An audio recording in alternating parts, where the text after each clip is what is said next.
Diretso na tayo ngayon sa round 3 ang wala nang tanong-tanong pa, oh. Ganon. At paki-explain nga kung ano yan, quizmates. Jegs. Yes, Mama Ox, kasi nga wala na silang maririnig na tanong. Yes, hindi na siya Q&A. May hihingin si Papa Ogs na magiging sagot sa lahat ng items na lalabas. Correct! Paglabas ng item, dapat hintayin ang cue na pindot. At meron tayong 3 pictures na ipapakita at kada tamang sagot ay 3 points! Back to you, Mama Ogs!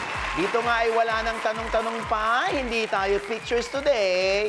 Ay nako, names tayo ngayon. Alam nyo, grabe ha, ang mga fans ngayon ha, may kanya-kanya na silang tawag bilang sila yung grupo ng mga tagahanga at yung tawag nila doon sa kanilang mga iniidolo. Sasabihin ko ngayon ang pangalan ng fandom. Ha? Yung grupo ng fans club yan. Sabihin nyo kung sino ang idol nila. Kamay sa tenga. Ito na ang name number 1. Ichika mo na. Dali.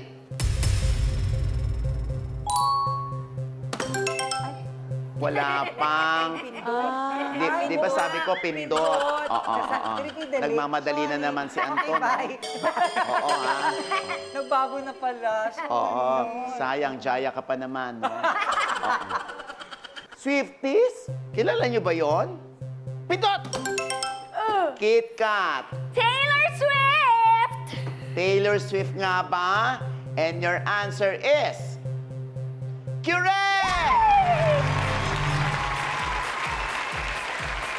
Kamay sa tenga. Name number 2. Ichika mo na. Dali. Popsters. Oh. May idea ba kayo doon? Ah! Wala ako. Pindot! Aray! Nasaktan ka. Start, nasaktan ka. Sorry. Anton. Yes. Sino? Ang sagot, Popsters.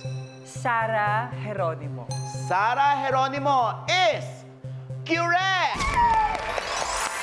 Kamay sa tenga. Name number 3. Ichika mo na, dali. 18. Pindot! Oh! Kawasik. Nagigigil Sika. Ako eh. Zero pa Kit rin. Kat. SB19? SB19 nga ba? Ang sakit. Diba? And your answer is correct! Ano ba yan? Kit Kat, ba't nga ba 18? Kasi bago mag-19. Hindi nga. Kasi nga, bago mag-SB19, dapat yung fans, kumbaga, priority. Ganon. At least meron tayong trivia na nakuha kay Kit Kat. Ayan.